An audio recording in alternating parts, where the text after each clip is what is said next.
नमस्कार दोस्तों, एएलएस के मंच पर आप सभी का हार्दिक अभिनंदन करती हूँ। जैसा कि आपको ज्ञात होगा कि एएलएस एशियन लिटरेरी सोसाइटी अपना 3 वर्षों का काल पूरा कर चुकी है, वार्षिक उत्सव मना रहे हैं हम। मैं एशियन लिटरेरी सोसाइटी के फाउंडर श्री मनोज कृष्णन को हार्दिक बधाई देती हूँ इस शुभ अवसर पर, और धन्यवाद देती हूँ कि इस खास कार्यक्रम में आपने मुझे शामिल किया। आभारी हूँ आपकी। हमारे साथ स्टूडियो में आज हमारे मेहमान हमसे जुड़ चुके हैं। ममता जी नमस्कार। नमस्कार कमल जी, नमस्कार। आपका इंतजार था और आप बिल्कुल सही टाइम आए, बहुत अच्छा। और सभी का मैं हार्दिक अभिनंदन करती हूँ। हमारे साथ हमारे तीनों मेहमान मौजूद हैं स्टूडियो में। मैं सर्वप्रथम श्रीमती कमल कुमार मैडम का परिचय, संक्षिप्त परिचय पढ़ती हूँ। डॉक्टर कमल कुमार जी दिल्ली यूनिवर्सिटी के प्रोफेसर रही हैं। आप एक उपन्यासकार, कहानीकार, कवयित्री हैं। समकालीन सामाजिक सांस्कृतिक विषयों पर लेख लिखती हैं जो देश विदेश की पत्रिकाओं में प्रकाशित होते रहे हैं। अंतर्राष्ट्रीय सेमिनार्स में भाग लेती रही हैं। नारी जीवन पर आपका काफी लेखन जो पत्र पत्रिकाओं के जरिए लोगों तक पहुंचता है। आपने हिंदी साहित्य के प्रचार के लिए कई देश विदेश की यात्राएं की हैं, प्रतिनिधित्व किया है। आपकी एक उपन्यास हैमबर्गर जिसमें आपने अमेरिका की कहानियों का जिक्र किया है, जो काफी लोकप्रिय है। आपको कई अंतर्राष्ट्रीय साहित्यिक सम्मान से नवाजा गया है। डॉक्टर कमल कुमार जी, मैं आपका हार्दिक स्वागत करती हूँ मंच पर। नमस्कार मैम। हमारे साथ हमारी दूसरी मेहमान, सॉरी, ममता किरण जी हैं। मैं ममता किरण जी का हार्दिक अभिनंदन करती हूँ। ममता किरण जी को बहुत सारी बधाई देती हूँ कि उनका एक गजल संग्रह जो अभी हाल में ही प्रकाशित हुआ है, आंगन का धन्यवाद धन्यवाद। आपका एक काव्य संग्रह है वृक्ष हरा भरा। ममता किरण जी प्रख्यात अंतर्राष्ट्रीय कवित्री हैं, चर्चित कवित्री हैं। इन्होंने साहित्य के प्रचार के लिए कई देशों की यात्राएं की हैं। आपकी कविताएं राष्ट्रीय अंतर्राष्ट्रीय स्तर पर प्रकाशित होती रही हैं। आप एक फ्रीलांसर हैं, ब्रॉडकास्टर हैं, न्यूज़ कास्टर हैं, वॉइस कास्टर हैं। आपको कई साहित्यिक पुरस्कारों से सम्मानित किया गया है। मैं आपका हार्दिक अभिनंदन करती हूँ ममता जी। हमारे साथ हमारी तीसरी मेहमान जुड़ चुकी हैं, श्रीमती रेनू हुसैन जी। श्रीमती रेनू हुसैन जी एक प्रख्यात कवयित्री हैं। प्रोफेशन से आप अध्यापिका हैं। रेनू जी एक मजबूत राजनीतिक परिवेश से हैं।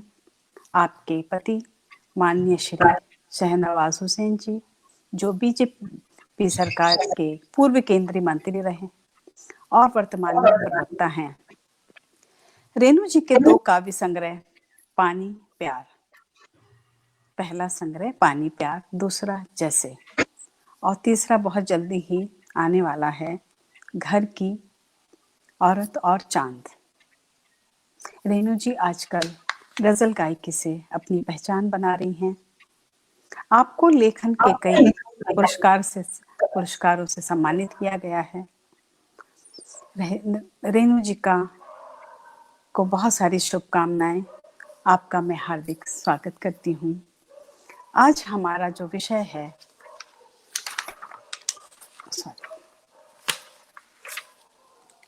आज का जो हमारा विषय है, विश्व पटल पर हिंदी भाषा एवं साहित्य। तो उस पर हम आज चर्चा करेंगे। और मेरा पहला सवाल डॉक्टर कमल कुमार जी से है। भारतीय दूतावास के द्वारा क्या हिंदी भाषा का प्रचार हो रहा है? मैडम, आप कुछ बताइए इस विषय पे। हमारे दर्शक जो हैं जानने के लिए आतुर हैं कि कुछ नया आज सुनने मिलेगा उनको। देखिए, ऐसा है कि जो भारतीय दूतावास है वो हर तरह की जानकारी जो है वो उपलब्ध है, और जो वहाँ जाना चाहते हैं उनके लिए क्या सुविधाएं हो सकती हैं, किस तरह से वो उनकी मदद कर सकते हैं, वो करते हैं। तो ये एक बहुत बड़ा माध्यम बनता है कि भाषा को और साहित्य का जो है वो प्रसार प्रचार हो सके। सबसे पहली बात तो यही है जी। ये बहुत महत्वपूर्ण है कि जो लोग जा रहे हैं उनको मौका मिले और उनको कुछ प्रकार की कोई बात नहीं। तो इस तरह से मैं समझती हूँ कि जो हमारे ये संस्थाएं हैं ये बहुत बड़ा काम कर रही हैं। जी, बहुत अच्छा। एक मेरा दूसरा सवाल है मेरून, आपका सवाल मेरा दूसरा सवाल है रेणु जी से। रेणु जी एक अध्यापिका हैं और मैं उनसे ये सवाल करती हूँ कि हिंदी का वैश्विक मंच विशाल से विशालतर होता जा रहा है। हिंदी विश्व की भाषाओं में अपना तृतीय स्थान रखती है। अब हिंदी एक देशीय नहीं बहुदेशीय भाषा है। इस पर कुछ प्रकाश डालिए रेणु जी। ये बहुत ही हमारे लिए सौभाग्य की बात है और भारत के लिए कि अब हिंदी जो है वो तृतीय स्थान पर आ गई है। और पहले स्थान पर चीनी है, दूसरे पे स्पेनिश और इसके साथ अंग्रेजी और भी कई भाषाएं हैं। और ये एक होड़ का विषय बना हुआ है कि दूसरे स्थान पर कौन है, लेकिन हिंदी बिल्कुल निर्विवाद रूप से तीसरे स्थान पर आ चुकी है। ये हमारे जो प्रवासी भारतीय जो हमारे देश से दूसरे देशों में जाकर बस गए और उससे पहले जो शर्त जो बंधुत्व जो बना दिए जाते थे, उस समय में जाकर जो बसे उन्होंने उन देशों में हिंदी को जाके स्थापित किया। तो जैसे फिजी, त्रिनिदाद, सुरीनाम और जिन भी देशों में हमारे भारतीय जाकर के बस गए, वहां पर समझ लीजिए एक भारत और भारत के साथ साथ हिंदी जाकर के वहां बस गई और वो चलती है। और मैं अंग्रेजी की अध्यापिका हूँ, लेकिन हमेशा मैं इस बात पर ही बल देती हूँ अपने लेखन के माध्यम से भी, क्योंकि जो मेरी लेखनी होती है अब वो चाहे वो गजल हो, कविता हो, कहानियां हो, सब मैं हिंदी में लिखती हूँ। और अपने स्कूलों के माध्यम से, बच्चों के माध्यम से मैं हिंदी का ही प्रचार और प्रसार करने पर जोर देती हूँ। तो हिंदी जो है वो विश्व पटल पर स्थापित करने के लिए वैसे कई सरकारी, गैर सरकारी, भारतीय, प्रवासी भारतीयों की संस्थाएं, विदेशी स्वैच्छिक संस्थाओं जो है सब चल रही हैं, उन सब का सहयोग है। क्योंकि मॉरिशस में जैसे ये आर्य समाज, हिंदी लेखक संघ है, आर्य परोपकारिणी सभा है, शिक्षक संस्थान है, हिंदी प्रचारिणी सभा है और रविवेद प्रचारणी सभा है। ये सारे जो हैं, ये सब जितनी संस्थाएं हैं, ये अंतर्राष्ट्रीय स्तर पर अंतर्राष्ट्रीय हिंदी परिषदें हैं, अंतर्राष्ट्रीय हिंदी समिति है। कनाडा की हिंदी परिषद है, हिंदी लिटरेरी सोसाइटीज है, मुकुल हिंदी स्कूल है। इस तरह की अनेकों संस्थाएं हैं, सैकड़ों संस्थाएं हैं जो हिंदी को आज को बढ़ावा दे रही हैं और उसे यहाँ तक लाने में इन सब का सहयोग है। तो चाहे वो ये संस्थाएं हो, चाहे हमारी मीडिया हो, लेखक हो या भारतीय मूल के जो वासी हो, वो सब इसमें सहयोग दे रहे हैं। बहुत अच्छा आपने जानकारी दी, थैंक यू सो मच, बहुत सुंदर। इसी के साथ-साथ मैं अपनी एक जानकारी आपसे साझा करती हूँ जो मेरे पास है कि जापान के जो प्रोफ़ेसर हैं दोई, हिंदी का जो प्रेमचंद जी के गोदान उपन्यास को जापानी भाषा में अनुवादित किया, जिसकी लाखों प्रतियाँ बिक चुकी हैं। तो जब ऐसा जो हमारा साहित्य है, वो दूसरी भाषाओं में भी अनुवाद किया जा रहा है। अब मेरा सवाल जो है ममता जी से है और ममता जी ने कई विदेशों की अंतर्राष्ट्रीय जो है यात्राएं की हैं, तो मुझे हिंदी का जिस स्तर पे आपने वहाँ देखा, उससे आप हमें कुछ अपने विचार बताइए जो आप वहाँ जाके जो आपने महसूस किया और वहाँ के लोगों से मिल करके हिंदी का स्तर क्या है? ममता जी। माइक माइक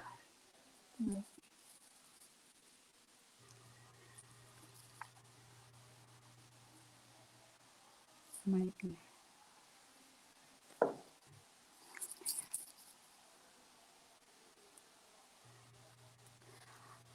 आप लोगों को आवाज आ रही है ममता जी? आ रही है? आवाज नहीं नहीं आ आ रही रही है। है, हाँ, आवाज ममता नहीं आ जी रही। की आवाज नहीं आ रही है। ममता जी माइक ऑन कर दीजिए। माइक का माइक ऑन कर दीजिए स्क्रीन पे। चलिए हम अपना ये सवाल जो है डॉक्टर कमल कुमार मैडम जी से पूछते हैं कि आपने भी प्रतिनिधित्व किया है हिंदी को लेकर के अंतर्राष्ट्रीय स्तर पर, तो कुछ अपनी विचार साझा कीजिए हमारे दर्शकों से। देखिए ऐसे है कि मैं तो मॉरिशस गई हूँ, ट्रिनिडाद गई हूँ और ये जो जगह है ये तो विशेष रूप से जो है हिंदी के लोग हैं वहाँ और हिंदी के विश्वविद्यालय हैं, बड़े-बड़े विश्वविद्यालय हैं, जहाँ हिंदी साहित्य पढ़ाया जाता है और लोग बहुत स्वाभिमान से हिंदी साहित्य को जो है वो पढ़ाते भी हैं, पढ़ते भी हैं और उसका प्रचार-प्रसार भी करते हैं। उसके अतिरिक्त जो यूरोप में या अमेरिका में, न्यूयॉर्क में मैं गई, वहाँ पर या मैं अटलांटा जॉर्जिया में गई, वहाँ का जो विश्वविद्यालय है, वहाँ पर भी मैं गई। वहाँ मैंने देखा कि हिंदी को लेकर उनके मन में एक विशेष तरह की उत्सुकता है और वो लोग उपन्यासों के माध्यम से, साहित्य के माध्यम से वो यहाँ के जीवन को जानते भी हैं और जानना भी चाहते हैं। तो ये एक सच्चाई है जैसे हम जो विदेशों में लिखा जा रहा है, जो विदेशों में जो हमारे बसे हुए जो एनआरआईज़ हैं, वो जो लिख रहे हैं, अब उनका जो साहित्य है, वो हमारे सामने उनके जीवन का जिस तरह से जुड़ाव होता है, जिस तरह से समन्वय होता है या नहीं होता है, वो उसको साहित्य के माध्यम से व्यक्त करते हैं। तो इसी तरह से जो वहाँ पर हम देखते हैं कि हिंदी के हर विश्वविद्यालय में हिंदी पढ़ाई जाती है। हर मतलब कम से कम नहीं तो मैं ये कहना चाहूँगी कि 90% या इससे भी ज़्यादा प्रतिशत विश्वविद्यालयों में हिंदी पढ़ाई जाती है। तो विषय के तौर पर भी पढ़ाई जाती है और जो लोग वहाँ रहे हैं, जैसे सुरेश ऋतुपर्ण वहाँ रहा जापान में बहुत समय तक, तो उसने मुझे बताता था कि किस तरह से यूनिवर्सिटी में उसकी जो वहाँ के लोग हैं, जो विद्यार्थी हैं, जो वहाँ पर शोध हो रहा है, तो ये सब जो है ये लालायित हैं हिंदी साहित्य को जानने के लिए, हिंदी भाषा को जानने के लिए। तो ये एक निरंतरता में चलता हुआ एक विकास है हिंदी का, जो आज भी है और लोग इसको जो है बड़े एक जना कहना चाहिए कि बड़े एक एकाग्रचित्त होकर उसको जानना भी चाहते हैं, समझना भी चाहते हैं और समझ भी रहे हैं और वहाँ लिखा भी जा रहा है। अपनी तरह से वो भारत की सोच को व्यक्त कर रहे हैं और हम जो हैं जब वहाँ जाते हैं, जैसे हम गेस्ट लेक्चरर्स के रूप में जाते हैं, तो उनसे वो बहुत जी सारे सवाल क्योंकि जी उनके मन में बहुत सारी जिज्ञासाएँ होती हैं। कुछ लोग सिर्फ़ वहाँ एक बात मुझे नज़र आती है जो लोग वहाँ 65 में गए, 65 में जी गए, उसके बाद उनकी सोच जो है वो विकसित नहीं हो पाई, साहित्य को लेकर और चीज़ों को लेकर। मतलब ये एक जी एक सच्चाई है जिसे हमें जानना चाहिए और जो लोग जहाँ जिस वर्ष में गए उसके बाद उसका कारण शायद ये है कि उनके पास इतना जो है वो एक्सपोजर नहीं है, इसलिए उनकी सोच विकसित नहीं हो पाती है। और इसलिए हम देखते हैं कि वहाँ जो अनुवाद भी होता है वो प्रेमचंद और तक या सीमित रह जाता है या उसके समकालीन तक सीमित रह जाता है। जो आधुनिक साहित्य है, जो पोस्ट मॉडर्निज्म का जो साहित्य है, उत्तर आधुनिक काल का जो साहित्य है, उसके बारे में उनकी रुचि कम है, या ये कहना चाहिए उनके बारे में उनका एक्सपोजर उनको कम है। और लेकिन ऐसा है कि जब मैं गई वहां पर मॉरिशस में मैं गई, मुझे याद है कि किस तरह से उन्होंने मेरी उन कविताओं को भी सुना जो शायद उस तरह से इतनी धारा की कविताएं नहीं थी, वो अलग तरह की धारा की कविताएं थी। इस तरह से तमिलनाडु में तो बहुत बड़ा वहाँ पर हिंदी का एक विशाल, एक कहना चाहिए कि संसार है तमिलनाडु। इस तरह से और न्यूयॉर्क में देखा जाए तो यूनिवर्सिटी में भी बहुत बड़ा हुआ है। और मैं लंदन में थी, वहाँ के जो विश्वविद्यालय हैं, मेरा 10 दिन का सेमिनार था, तो मैंने देखा कि किस तरह से वहाँ शोधार्थी शोध कर रहे हैं, साहित्य पर शोध कर रहे हैं, तो काम करने में बहुत खुशी हुई थी उन लोगों से मिलकर, और उनको भी बहुत अच्छा लगा था। और उन्होंने बहुत सारी चीजें मेरे साथ अपनी शेयर की थी, अपने विचार शेयर किए थे, जानना चाहा था बहुत सारे जो नए लिखने वाले राइटर्स हैं उनके बारे में जानना चाहा था। और उन्होंने ये भी कहा था कि मैं वहाँ की यूनिवर्सिटी के लिए किताबें भेज दूं, तो मैंने भेज भी दी थी उनको। तो ऐसा है कि बहुत वहाँ पर हमें यहाँ बैठ के लगता है कि शायद इतना नहीं हो रहा, लेकिन जब आप उनसे मिलते हैं तो आपको सच में बहुत खुशी होती है। मतलब वो हमारी तरह है बिल्कुल, उनकी सोच, उनका विचार, वो पढ़ना चाहते हैं, सुनना चाहते हैं, उस सब के बीच में से गुजरना चाहते हैं। ये मेरा अनुभव। जी, बहुत अच्छा आपने सारा वर्णन किया। और ये जानकारी नहीं होती है कि हमारा हिंदी, क्योंकि मुश्किल क्या है, हमारे खुद अपने हिंदुस्तान में, भारत में हम खुद हिंदी से बचते हैं। तो रेणु जी, क्या मैं सही हूँ? आप बताइए कि हम खुद हिंदी से बचते हैं, तो शायद दूसरे देशों में हमें कैसे सम्मान मिलता है, तो हम आंखें खुली रह जाती हैं कि वहां पर इतनी इज्जत है तो यहाँ क्यों नहीं है। तो रेणु जी, अब आप कुछ अपने विचार साझा करिए। मैं आपको एक सवाल करती हूँ कि निराला पंत दिनकर और अज्ञे जी के कविताओं का अनुवाद जापानी भाषा में है, इस पर आप कोई टिप्पणी करिए रेणु जी। जी, हमारे तो मैं ये कहना चाहूंगी कि बहुत सारे साहित्य का, यहाँ तक कि हिंदी साहित्य के इतिहास का और बहुत सारी समीक्षाओं का, हिंदी व्याकरण का, इन सब का अनुवाद भी दूसरी भाषाओं में हो रहा है, जापानी में हो रहा है, चीनी भाषा में हो रहा है। और ये बीड़ा हमारे बहुत सारे साहित्यकारों ने उठाया हुआ है, जिसमें श्रीमती उषा शर्मा जी हैं, जिन्होंने चीनी लोक कथाओं का अनुवाद हिंदी में किया है। ये आदान प्रदान की बात है, ये जो है वहाँ का इतिहास, वहाँ के जो साहित्य है वो हम पढ़ सकें और हमारा साहित्य वो पढ़ सके, इसके लिए हमारे जो साहित्यकार हैं, जो वहाँ प्रोफेसर हैं, लेक्चरर्स हैं, वो जो लगे हुए हैं, वो सब ये सब कर रहे हैं। और निराला जी की, पंत जी की, जैसा आपने बताया, दिनकर जी की, अज्ञे जी की कविताओं का अनुवाद हुआ है, और बहुत सारे लेखकों की, बहुत सारे पुराने हमारे इतिहासकारों की, साहित्यकारों की रचनाओं का अनुवाद किया जा रहा है। जैसे चीन के प्रोफेसर डिंग हेन ने रामचरितमानस का चीनी में अनुवाद किया है, चीनी भाषा में, और पद्यानुवाद यानी पद अनुसार पूरे सर उन्होंने उसी तरीके से अनुवाद कर दिया है, और उसकी लाखों लाख प्रतियां हाथों हाथ बिक चुकी हैं। और इतना ही नहीं, फणीश्वरनाथ रेणु के मैला आंचल जो उपन्यास है वो इतना प्रसिद्ध हो चुका है वहां पर चीन में। वहां के जो प्रोफेसर है लियू को नान, उन्होंने इसका अनुवाद चीनी भाषा में किया है, इसकी भी हजारों लाखों प्रतियां बिक चुकी हैं।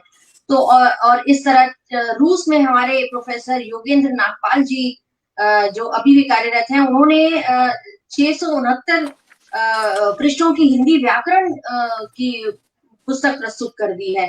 और इस तरह सन 1948 में सोवियत संघ की विज्ञान अकादमी द्वारा तुलसीकृत रामचरितमानस का रूसी भाषा में भी अनुवाद हो गया। मतलब जी हमारे यहाँ से बहुत काम हो रहा है, बिल्कुल जी छंदोबद्ध जी तरीके से, जैसे रामचरितमानस लिखी गई है उसी तरीके से उसका अनुवाद किया है। इसी तरह तुलसी दास, मीराबाई, कबीर जी, विद्यापति, जायसी, इन सब के जो दोहे और पदावली है, इन सब का अनुवाद अंग्रेजी भाषा में हो चुका है। और सूरदास के सूर सागर का भी अंग्रेजी में अनुवाद हो चुका है। और अमेरिका के एक प्रोफेसर जिनका मैं लेना चाहूंगी, शोमन, उन्होंने भी जो है राजस्थान के साहित्य का, मध्य प्रदेश के साहित्य का, वहां की जो लोक कथाएं हैं, लोक गाथाएं हैं, उनका अनुवाद तक अंग्रेजी में कर दिया है। तो हमारा जो साहित्य है वो सच में ही मतलब विश्व के विभिन्न क्षेत्रों में, कोने कोने में पहुंच रहा है। और ये बीड़ा उठाया हुआ है हमारे ही साहित्यकारों और लेखकों ने। बहुत बहुत अच्छा खूबसूरत, कार्यक्रम हो रहा बहुत है। अच्छा, बहुत मैं अच्छा एक आपने चीज जानकारी आपकी दी इसमें मुझे। एक अपनी बात आपकी बात में मिला के कहना चाहती हूँ कि जो आधुनिक जो कवि हैं, जैसे मंगेश डबराल है, उन्होंने जी जी बहुत जी। सारे जो विदेशी कवि हैं, उनकी कविताओं का उन्होंने हिंदी में अनुवाद किया और वो किताब उनकी छपी है। इसी तरह से जो हिंदी के कवि हैं, उनका बहुत से लोग हैं जो दूसरी भाषाओं में अनुवाद करते हैं। तो अनुवाद भी एक बहुत बड़ा माध्यम है साहित्य जी, के अपनी संचरण का, संस्कृति को जी एक जी दूसरे भाषा की दूसरी दूसरे भाषा में। तो जी ये जी। एक बहुत बड़ी तो बात है ये जो मुझे आपने पता कही। था कि सोवियत संघ में रामचरितमानस का अनुवाद हुआ है, लेकिन आपने तो और 2-3 जगह का बताया। बहुत खुशी हुई जानकर। अब हम ममता जी के पास चलते हैं और ममता जी जी अपनी यात्राओं का हमें कुछ बताइए जी कि आपका कैसे जी रहा, जी, अनुभव बहुत क्या अच्छी है आपका? चर्चा चल रही है। और जी रेणु जी ने बहुत सारी बातें बताई, डॉक्टर कमल कुमार जी ने बहुत सारी बातें बताई। बीच बीच में ये जो है ना हमारा माइक कुछ गड़बड़ हो रही थी, बहरहाल फाइनली अभी हम अब जुड़ पाए हैं आपसे। और जी बाहर शुक्रिया। मेरा जाना हुआ, एक तो भारत सरकार की तरफ से जाना हुआ वहाँ, ब्रिटेन ब्रिटेन और आयरलैंड, स्कॉटलैंड वगैरह कवि सम्मेलनों में। तो और मॉरिशस जाना हुआ। तो मॉरिशस की बात अभी रेणु जी बता रही थी, तो कि कितना वहाँ हिंदी का जो है वो प्रचार प्रसार है। बहुत सारी उन्होंने संस्थाएं बताई, गिना चुकी है, मैं उनको दोहराऊंगी नहीं। तो मॉरिशस में जो मैंने देखा कि मैं जब गई थी तो वहां पर पहली बार इस तरह से कवि सम्मेलन हुआ था।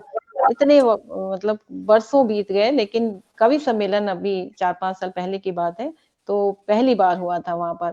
और लोग जो वहां पर 7 बजे जो सब अपने अपने घरों के अंदर चले जाते हैं, वो वहां पर 10 साढ़े 10 बजे तक सब हॉल में थे। पूरा हॉल खचाखच भरा हुआ था और सब वहां जमे रहे।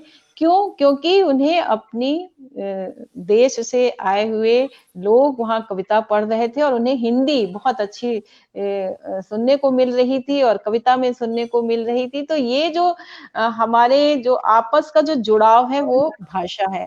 और वो हमारी जो हिंदी है वो दोनों मिलकर के एक मजबूत जो है ना वो बना रहे थे वहां पर। तो और वहां पर मैंने देखा कि जो मॉरिशस है वहां पर सभी एक दूसरे से इस तरह से हिंदी, वो जो पुराना जो इतिहास की यदि बात करें तो कैसे वो अपनी हिंदी को, अपनी जो संस्कृति को, अपनी रामायण को, अपने जो और भजनों को किस तरह से उन्होंने वो रात में गाते थे, जब कितना कठिन समय था वो उन लोगों के लिए कि दिन भर तो वो उस तरह से काम करते थे और रात में इस तरह से उन्होंने अपनी संस्कृति को, अपनी परंपरा को, अपनी हिंदी को इस तरह से बचा करके रखा। और आज वहाँ पीढ़ी दर पीढ़ी वहां पर सब हिंदी जो है वो बोलते हैं। बहुत अच्छी खासी संख्या है वहाँ हिंदी बोलने वालों की मॉरिशस में।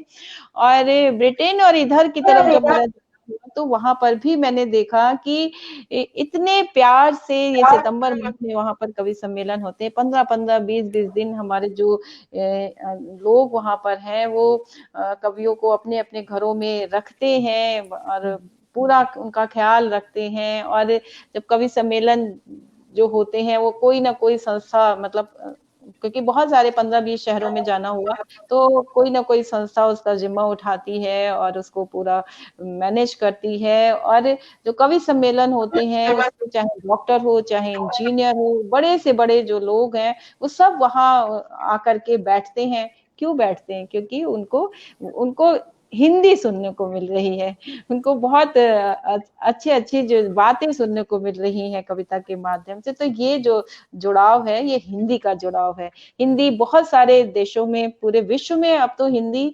बहुत अच्छी तरीके से फल फूल रही है। और जो सबसे बड़ी बात है कि जो वैश्वीकरण का जो दौर है, इसमें जो बाजार है वो स्वतः हिंदी को बहुत अच्छी तरीके से बढ़ा रहा है।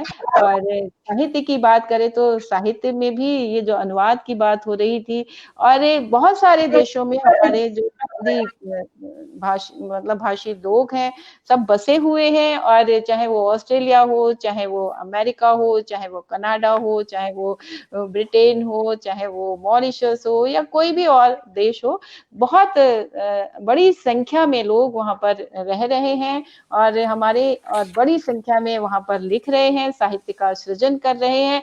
और ये जो मीडिया है, हमारा सोशल मीडिया है, इसके जरिए तो हिंदी और भी अच्छी तरीके से फल फूल रही है। आज हम, चाहे वो व्हाट्सएप हो, चाहे वो गूगल हो, चाहे वो कोई भी माध्यमों की बात हो, हम सब जी। वहाँ, ट्विटर हो, कहाँ हिंदी आज नहीं है। हिंदी बहुत अच्छी तरीके से स्वतः बढ़ती चली जा रही है।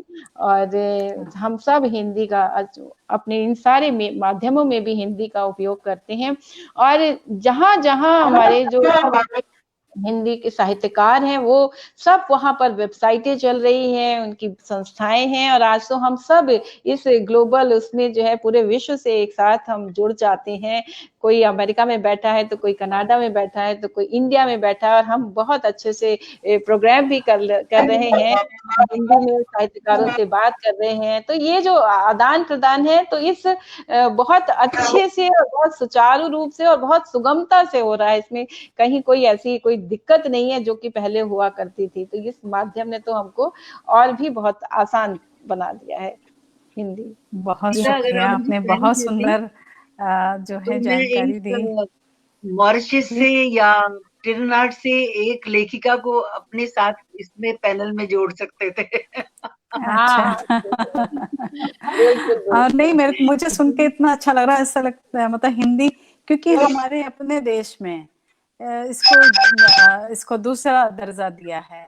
तो आप लोग जैसे बाहर से इतना अंतरराष्ट्रीय स्तर पर जो बातें बता रहे हैं कि लोग कविता भी सुनते हैं और खिलाते पिलाते रखते भी हैं, तो इससे अच्छा बिल्कुल और क्या हो बिल्कुल सकता है। मतलब हमारी बिल्कुल बिल्कुल। संस्कृति उन्होंने इतनी अपनाई है। इतनी मेहमान नवाजी करते हैं, और पूरा आपको महसूस नहीं होगा कि आप कहीं विदेश में हैं। आपको लगेगा कि हम अपने भारत के और अपने ही घर में जैसे कि हम बैठे हुए हैं। उसी तरह से बच्चों को उन्होंने संस्कार दिए। हमारे बच्चे, चाहे कोई गेस्ट आ जाए तो वो बाहर नहीं निकलेंगे, लेकिन वहाँ बच्चे आते हैं, बैठते हैं, बात करते हैं, पाँव छूते हैं, और वहाँ वो अपने बच्चों को हिंदी सिखा रहे हैं और उनसे हिंदी संस्कार में बात सारे। करते हैं।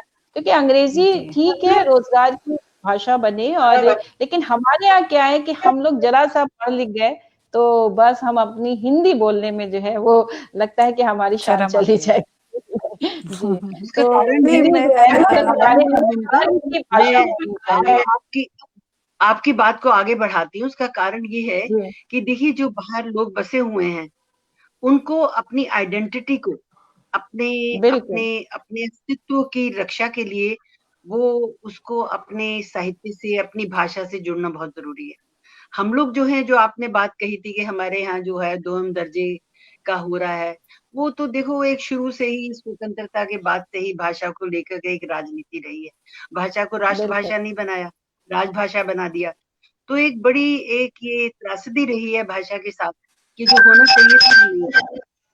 तो लेकिन वहां जी। पर जो है वो अपने अस्तित्व को लेकर, अपने उसको लेकर वो बड़े सचेत हैं। देखिए, अब वो वहां बसे हुए हैं, वहां सब कुछ बाहर जो है वो विदेशी है।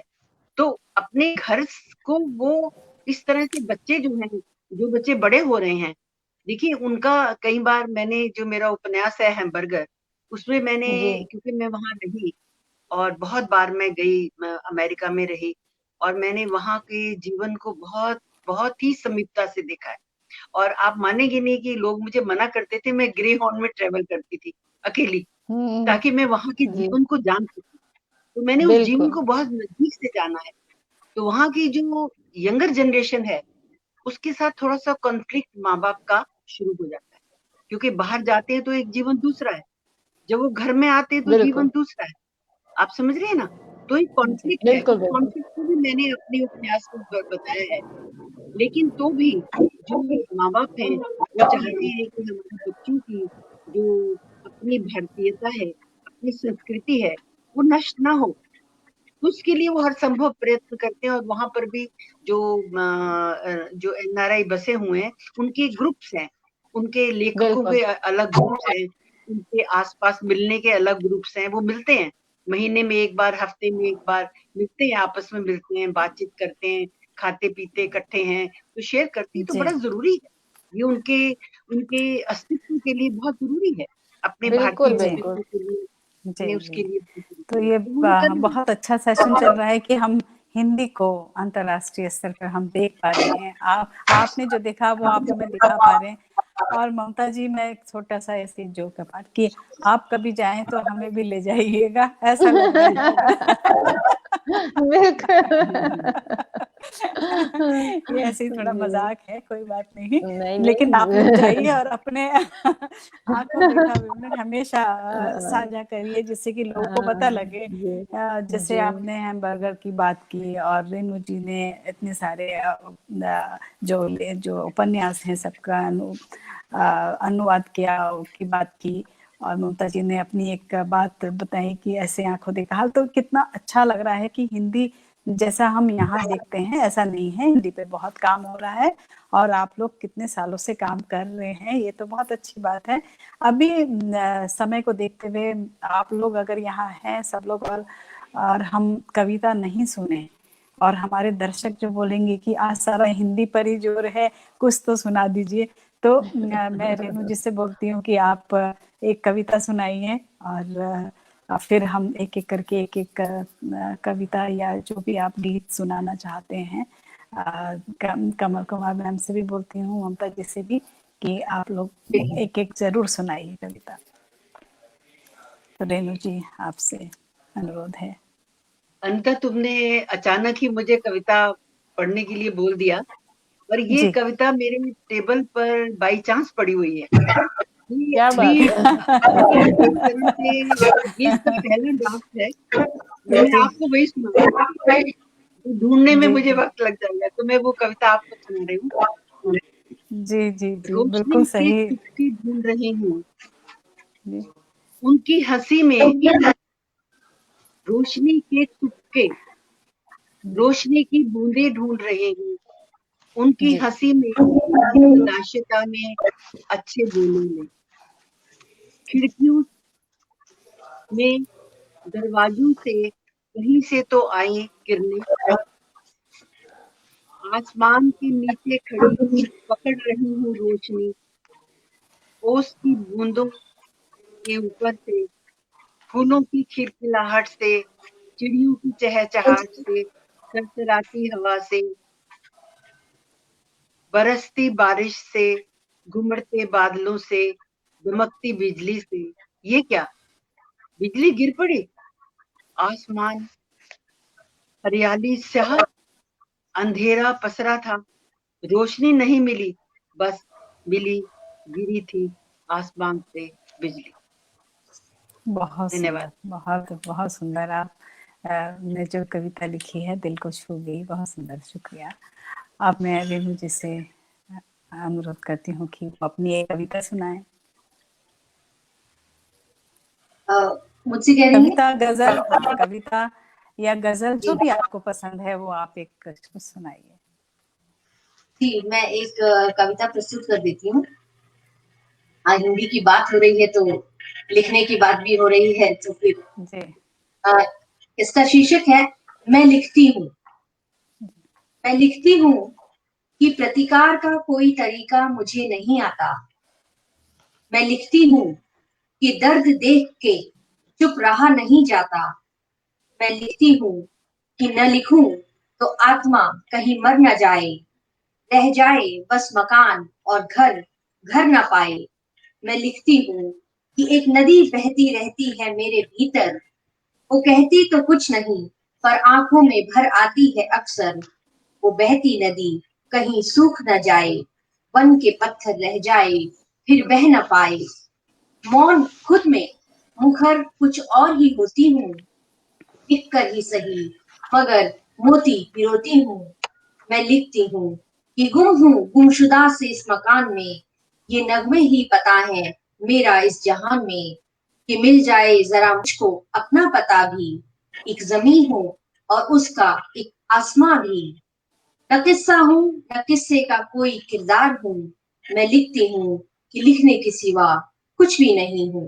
मुझको हरफों में ढूंढो कि स्याही बन के खुशबू सी बही हूँ, कि लिखने के सिवा कुछ भी नहीं हूँ, कि लिखने के सिवा कुछ भी नहीं।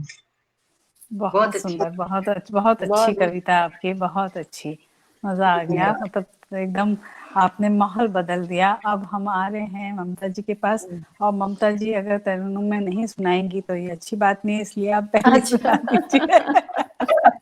अच्छा अच्छा, चलिए पहले हिंदी की बात हो रही तो मैं 2 मुक्तक सुना देती हूँ हिंदी में, हिंदी के लेकर के, कि नजरें सहानुभूति की मुझ पर न डालिए, कि नजरें सहानुभूति की मुझ पर न डालिए, बस रस्म निभाने की रस्म मत निभाइए।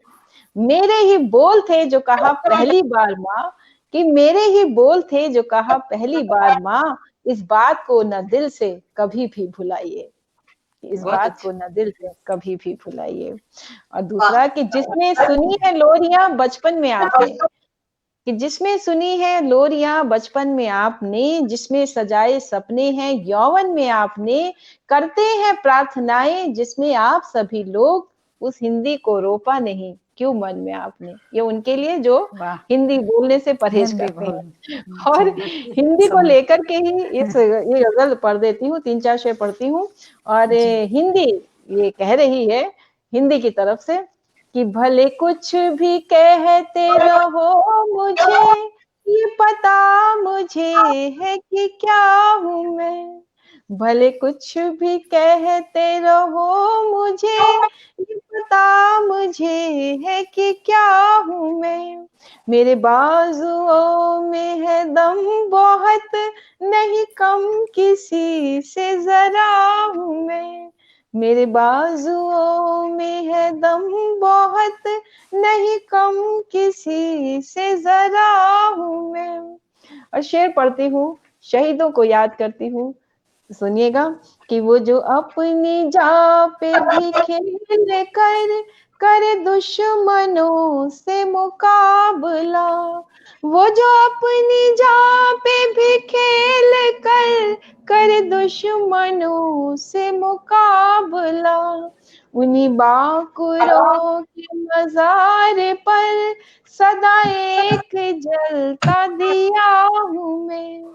उन्हीं बाकुरों के मजार पर सदा एक जलता दिया हूँ मैं।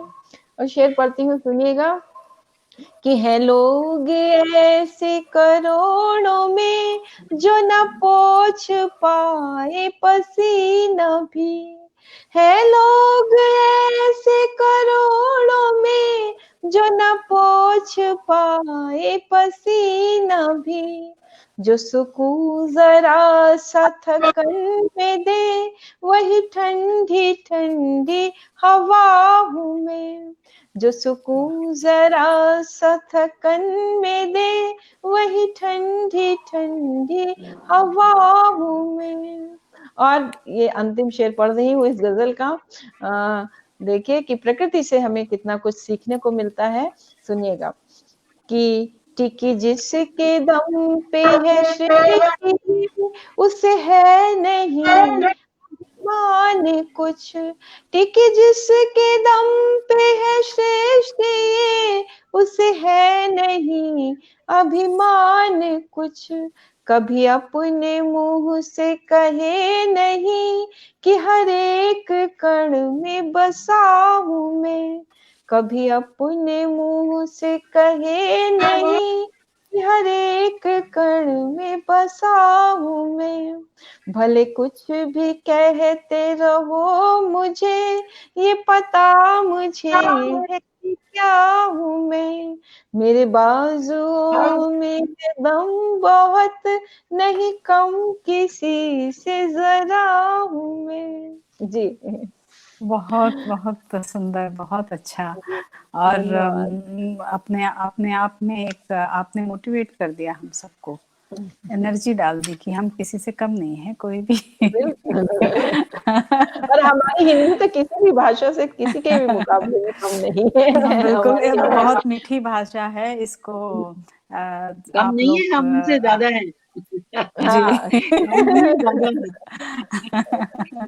तो ये बहुत और अच्छा मुझे देखिए, संयुक्त जी, राष्ट्र की जो सूचनाएँ जो आती हैं, जो ब्रोशर आते हैं, उसमें भी हिंदी में सूचनाएँ आने लग गई हैं और जी। अबू धाबी की अदालत में जो है वो हिंदी जो है आप वहाँ पर उपयोग कर सकते हैं। तो हिंदी बहुत तेज़ी से आगे बढ़ रही है। हॉलीवुड की फ़िल्में हिंदी में डब होती जी, हैं। जी, जी, तो बहुत जी, जी। नहीं ये बहुत अच्छा साथ में लग रहा देखिए, है जो सुनकर।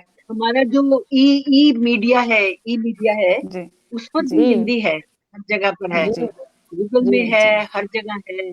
उसमें हम ये बिल्कुल। है कि हिंदी में हम सब कुछ हिंदी में देख सकते हैं, हिंदी में लिख सकते हैं, हिंदी में कर वही सकते हैं। मेरा तो सवाल डिजिटल था, वही मीडिया रह में गया, हिंदी का आपने आना पूरा बहुत कर बड़ी दिया।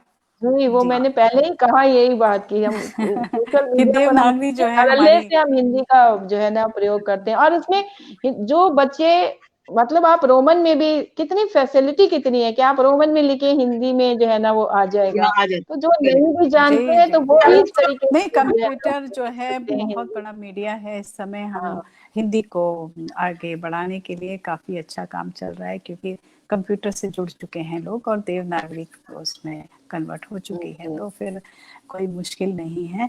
और जैसे कि आजकल नवरात्रि चल रही है, मुझे भी एक याद आ गया आप लोगों के जी, इतने जी, बड़े-बड़े स्वागत। किस्से सुन कर के नहीं, मुझे एक जानकारी छोटी-सी कविता याद भी आई कि सुना दक्षिण पूर्वी दीजिए। स्वागत है। दक्षिण पूर्वी फिर कभी कविता तो सुनाऊंगी मैं। और मुझे लेकिन आपसे ही सुनने का मन कर रहा है, क्या करूं, आपको छोड़ने का मन नहीं कर रहा है। जैसे कि दक्षिण पूर्वी एशिया में बाली में जो सभी को पता है कि रामायण इतना हमारा जो ग्रंथ है वो वहाँ पर कितने शिद्दत से किया जाता है, रामायण देखने लोग जाते हैं लिटरली। तो जब बिल्कुल, हम बिल्कुल। ना तो जब ऐसी-ऐसी बातें हम सुनते हैं तो हमें लगता है कि नहीं, हमारी ये सब धरोहर है, इनको हमें रखना चाहिए।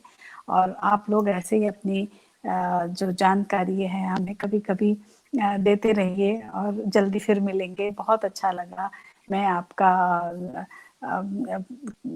रेणु जी आपका आभार व्यक्त करती हूँ कि जो है आपने अपनी कविता भी सुना दी, हालाँकि आपको हमने अचानक से कहा, मुश्किल भी हुई होगी।